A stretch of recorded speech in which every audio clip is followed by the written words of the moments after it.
Saudara-saudara jemaat yang terkasih di dalam Tuhan Yesus Kristus, kita akan bersama-sama membaca dan merenungkan firman Tuhan. Untuk itu mari kita mengawalinya dengan berdoa. Ya Bapa, jikalau sesaat lagi kami akan membaca dan merenungkan firman-Mu, biarlah Engkau berbicara kepada kami, biarlah Engkau sendiri yang meneguhkan dan menguatkan kami. Di dalam nama Putra-Mu yang tunggal, Tuhan kami Yesus Kristus, kami berdoa. Amin. Bacaan firman Tuhan yang akan kita renungkan bersama pada hari ini terambil dari kitab Ratapan, pasal yang ketiga, ayat 19 sampai dengan ayat yang ke-22, yang berbunyi demikian.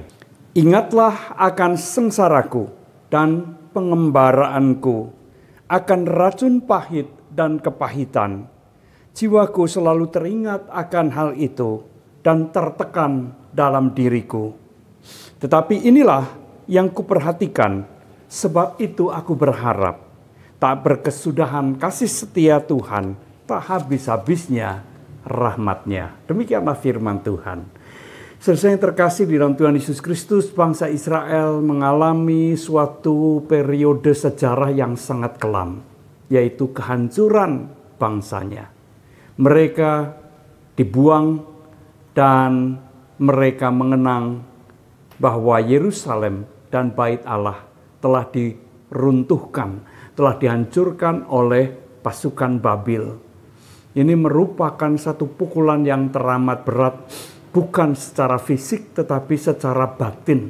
Batin bangsa Israel mengalami penderitaan dan sangat tertekan oleh karena kenyataan pahit itu. Ia menggambarkan itu seperti racun pahit, suatu kepahitan yang harus diminumnya, yang harus ditelannya. Sesuai yang terkasih dalam Tuhan Yesus Kristus, di dalam kepahitan yang semacam itu memang bisa berdampak kemana-mana, bisa mengakhiri hidupnya oleh karena keputusasaan yang mendalam, bisa kemudian meninggalkan Tuhan, atau bisa juga kemudian mengutuki Tuhan. Ya. Kenapa demikian? Karena mereka menyadari bahwa kehancuran ini adalah merupakan penghukuman dari Tuhan atas dosa-dosa mereka.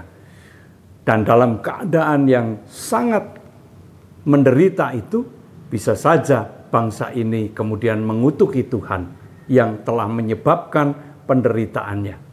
Nah, sesuai yang terkasih dalam Tuhan Yesus Kristus, tetapi penulis kitab Ratapan atau orang Israel ini tidak mau menuruti kepahitan dan penderitaan yang dirasakannya. Oleh karena itu dia mengatakan, inilah yang kuperhatikan. Kata-kata ini menunjukkan bahwa ada pilihan yang dihadapinya. Apakah dia akan terfokus pada penderitaan dan kepahitannya, atau dia punya pilihan yang lain. Dan pilihan yang lain itu yang justru sebaliknya. Bukan hancur oleh karena kepahitan, melainkan bangkit oleh karena pengharapan. Dan itulah yang dipilih oleh penulis kitab Ratapan. Inilah yang kuperhatikan, sebab itu aku berharap. Sebab itu aku punya pengharapan, yaitu betapa besarnya kasih setia Tuhan itu, tak berkesudahan kasih setia Tuhan untuk selama-lamanya. Peratap ini tidak mau terpaku pada penderitaan dan kepahitannya, melainkan pada Tuhan yang menjadi sumber pengharapan, sumber kekuatan di tengah-tengah kepahitan yang dirasakan. Dan itulah yang kemudian memampukan peratap ini atau orang Israel ini terus menjalani kenyataan sepahit apapun, dan kekuatan selalu didapatkan di dalam Tuhan.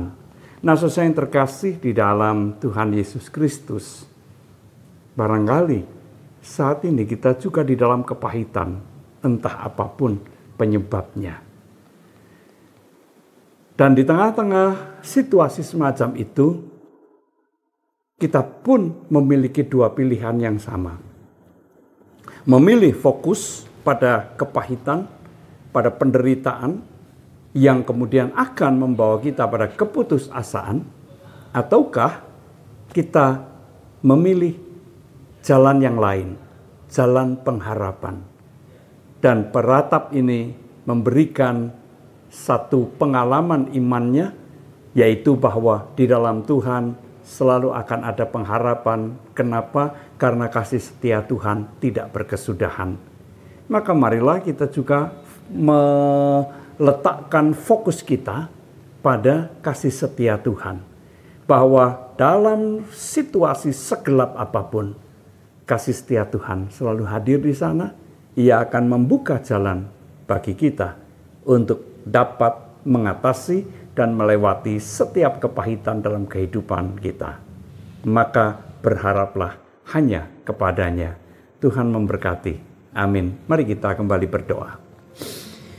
Terima kasih Tuhan jikalau kami juga boleh mendapatkan kekuatan dari firman Tuhan. Karena kami diingatkan betapa kasih setiamu tidak pernah berkesudahan dalam kehidupan kami.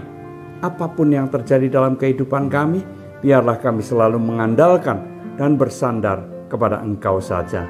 Terima kasih Bapa, di dalam Kristus kami berdoa. Amin.